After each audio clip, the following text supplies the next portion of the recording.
जय श्री राम। बहुत स्वागत आपका आपके अपने बेहद खास कार्यक्रम में। मैं हूं आपके साथ आपका अपना डॉक्टर राज मिश्रा।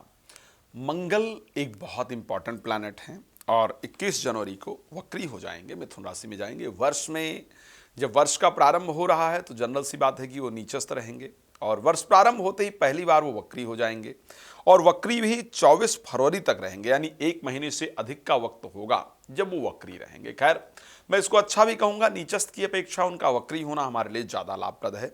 मंगल एक अग्नि तत्व प्लैनेट है और मिथुन राशि एक वायु तत्व राशि है। अग्नि और वायु की आपस में कहीं ना कहीं मित्रता होती है, तो उनके वक्री होने से एक डिफरेंट प्रकार का इंपैक्ट भी पड़ेगा। मैं एक बात और बड़ा सच्चाई के साथ कह सकता हूं कि एक बात ध्यान रखिएगा, मंगल का वक्री और मार्गी होना इस विश्व के लोगों के अंतर्गत या अस्त होना, उदय होना, इस बस विश्व में लोगों की बॉडी में, लोगों की मानसिकता में जो एनर्जी लेवल है, जो पराक्रम लेवल है, जो कॉन्फिडेंस लेवल है, उसको कहीं ना कहीं अप एंड डाउन करने वाला होता है। 21 तारीख को जब मंगल वक्री होंगे और मिथुन राशि के अंतर्गत संचार करना प्रयास करेंगे तो आखिर आपका कॉन्फिडेंस लेवल कैसा रहेगा, आपके लिए फायदेमंद होगा या आपके लिए नुकसानदायक होगा, और क्या आपको सावधानी रखनी है, ये इस वीडियो के अंतर्गत आप पूरी तरह समझ पाएंगे और डिटेल में 12 राशियों को बताऊंगा। एक बात और कहना चाहता हूं, यदि आप राम कथा, श्रीमद् भागवत कथा, शिव महापुराण की कथा करना चाहती हैं अपने क्षेत्र में और चाहते हैं कि वो संगीतमय हो और वो कथा आचार्य राज मिश्रा के द्वारा यानी मेरे द्वारा हो, तो आप प्लीज हमसे संपर्क कर सकते हैं। रात को 9 बजे और दोपहर को 12 बजे मैं लाइव आता हूं, मेरे साथ लाइव जुड़ सकते हैं। लाइव में सब कुछ बिल्कुल फ्री होता है, फ्री ऑफ कॉस्ट जान सकते हैं। पहले या बाद में बात करने के लिए आपको कॉल अपॉइंटमेंट लेना पड़ेगा। चलिए स्टार्ट करते हैं मेष राशि से कि आखिर मेष राशि के लिए, जो मैंने कहा कि एक मंगल इंपॉर्टेंट प्लैनेट है भाई, जितनी भी ऊर्जा है, एनर्जी है, पूरे विश्व के परिवर्तित होती है। ध्यान रखिएगा, जब कोई भी ग्रह ना उदय अस्त होता है, मार्गी वक्री होता है, तो एक आदमी पर प्रभाव नहीं डालता है, वो पूरे विश्व पर अपना प्रभाव डालता है। इवन वनस्पति इत्यादि से लेकर के, पेड़ इत्यादि से लेकर के, कंट्री के नेताओं की सोच इत्यादि से लेकर के, वो सब पर प्रभाव डालता है।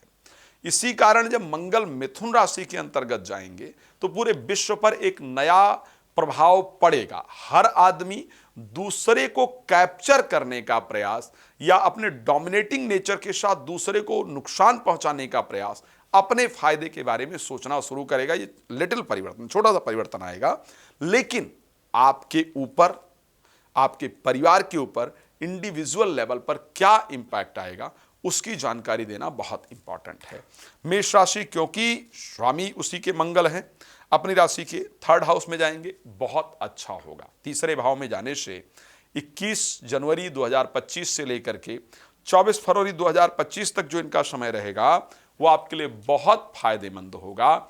इस समय पर आपका जो एक एनर्जी लेवल है वो बढ़ जाएगा, मन में प्रसन्नता होगी, कई सारी यात्राएं होंगी और उसके साथ जो कार्य आपके बिगड़ रहे थे वो कार्य आपके निश्चित रूप से बनेंगे। तो अगर यहां पर बात कर लिया जाए तो निश्चित रूप से ये परिवर्तन मेष राशि के लिए मेरे दृष्टि से एंजाइटी, फोबिया, नेगेटिविटी, डिस्ट्रैक्शन, इन सभी चीजों से दूर ले करके जीवन को एक बेहतर मार्ग देने वाला समय होगा। आपके लिए ये बहुत बेहतरीन रहेगा। अगर मैं वृष राशि के लिए इसी बात की चर्चा करता हूं कि 7th हाउस के स्वामी और 12th हाउस के स्वामी होंगे, 2nd हाउस में जाकर गोचर करेंगे, थोड़ा ध्यान रखने की भाई आवश्यकता होगी। ध्यान किस प्रकार की? हाँ, एक चीज कह सकते हैं कि ससुराल पक्ष से कुछ पैसा वैसा धन वन जरूर दिलवाएंगे, इसमें कोई दो राय नहीं है, लेकिन शब्दों में अग्नि उत्पन्न करेंगे। तो आप कुछ और बोलें, सामने वाले कुछ और समझे और उसके कारण लड़ाई हो, परिवार का भी माहौल खराब हो, इस प्रकार की परिस्थिति जरूर रहने वाली है। ऐसा ना हो उसके लिए हनुमान चालीसे का रोज श्रद्धा से पाठ करते रहिएगा, ताकि मंगल के परिवर्तन से आपके जीवन में अमंगल ना हो, मंगल ही हो।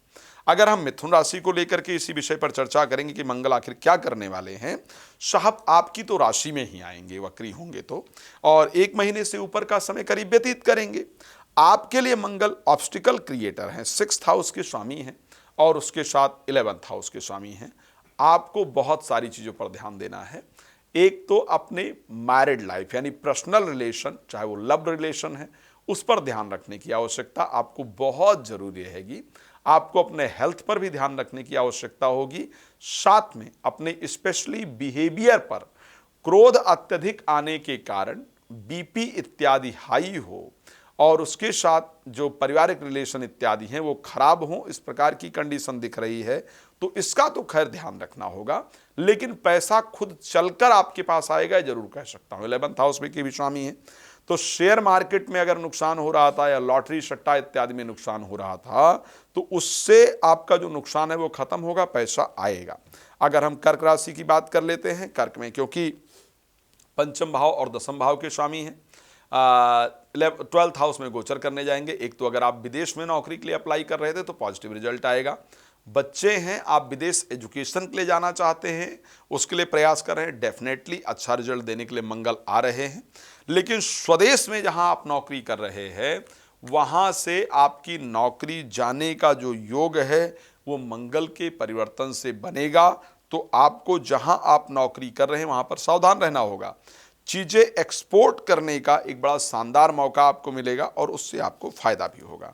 सिंह राशि के लिए भागेश हैं, चतुर्थेश हैं और एकादश भाव में जाएंगे। आपके लिए इनका परिवर्तन बहुत शानदार है। भाग्य का बहुत अच्छा सपोर्ट, आर्थिक लाभ, प्रॉपर्टी इत्यादि खरीदना या बेचना जो चाहते थे वो इच्छाएं आपकी पूरी होंगी और उसके साथ भाग्य एक बेहतरीन तरीके से साथ देगा। आपके लिए कहीं ना कहीं ये परिवर्तन मेरे दृष्टि से बहुत फायदेमंद रहेगा। जब हम कन्या राशि की बात करते हैं, इस परिवर्तन को लेकर के अष्टमेश हैं और कन्या राशि के लिए कहीं ना कहीं अष्टमेश के साथ तृतीयेश हैं। मिथुन राशि दसम भाव में जाएंगे। एक तो आपके लिए परिवर्तन बड़ा शानदार है। एक तो आपको अधिकार की प्राप्ति जो आप चाहते थे, चाहती थी, जिसके लिए आप बहुत देर से लड़ रहे थे, लड़ रही थी, प्रयास कर रहे थे, वो आपको निश्चित रूप से वापस प्राप्त होगा, इस प्रकार की परिस्थिति है। प्रोफेशनल लाइफ को लेकर के बहुत सारी यात्राएं आपकी होती हुई दिख रही हैं। तुला राशि की बात कर लेते हैं।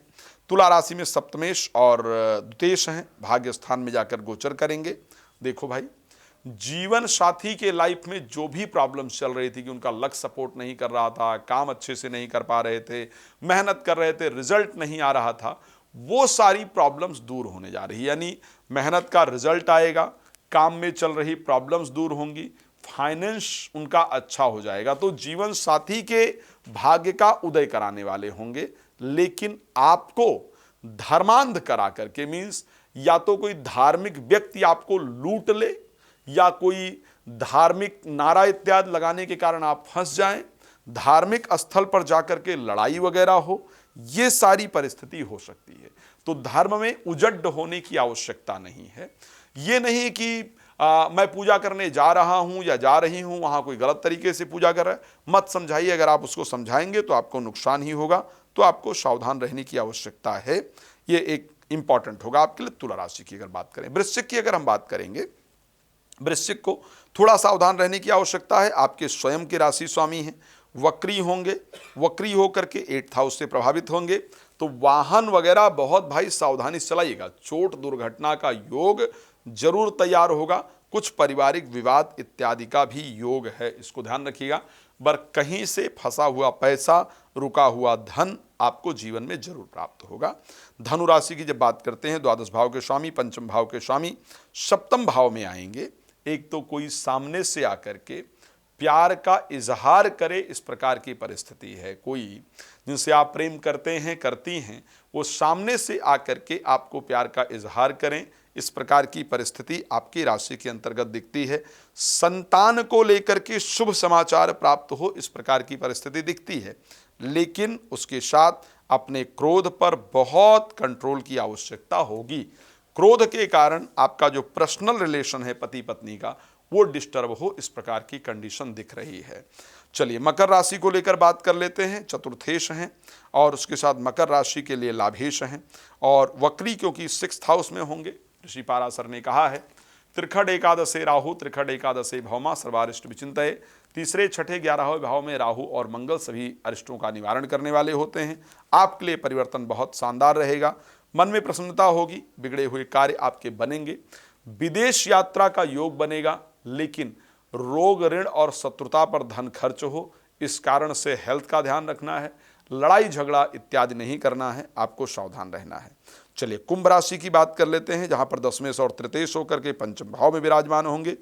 एक तो शेयर मार्केट से बहुत लाभ होगा, एजुकेशन सेक्टर से आपको लाभ होगा, आत्मविश्वास आपका बढ़ेगा, प्रोफेशनल लाइफ में परिवर्तन आएगा।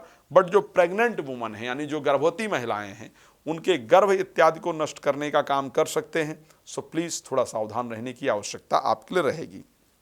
मीन राशि के लिए, क्योंकि कुंभ राशि मेरी सबसे पसंदीदा राशि है, इसलिए अत्यधिक इंफॉर्मेशन जो हो सकती है आपको देने का प्रयास किया है। मीन राशि की अगर हम बात करेंगे, मीन राशि में सेकंड हाउस और भाग्य के स्वामी होकर के चौथे भाव में गोचर करेंगे। आपके विदेश यात्रा का योग, अपने परिवार से दूर जाने के योग को तैयार करेंगे।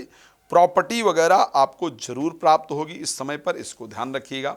कुछ रुके हुए कार्य आपके जरूर बनने वाले हैं, पर साथ में एक ध्यान रखेंगे, वाहन सावधानी चलाएंगे, अन्यथा कारागार इत्यादि का योग मंगल यहां बैठ करके बना देंगे। जिनके लिए मंगल बेहतर नहीं है, या सभी को मैं कहूंगा, श्री रामचरितमानस के बालकांड का दोहा नंबर 17 है, प्रणवो पवन कुमार खलवन पाव ज्ञान घन जासु हृदय आगार बसहि राम सर चापधर। श्रद्धा पूर्वक इसको रोज 11 बार कर लीजिए। मंगल का प्रभाव मंगल ही देने वाला होगा, जिंदगी बेहतर होगी। भगवान आप सबको प्रसन्न रखें, शुभकामना के साथ। जय श्री राम। बहुत धन्यवाद।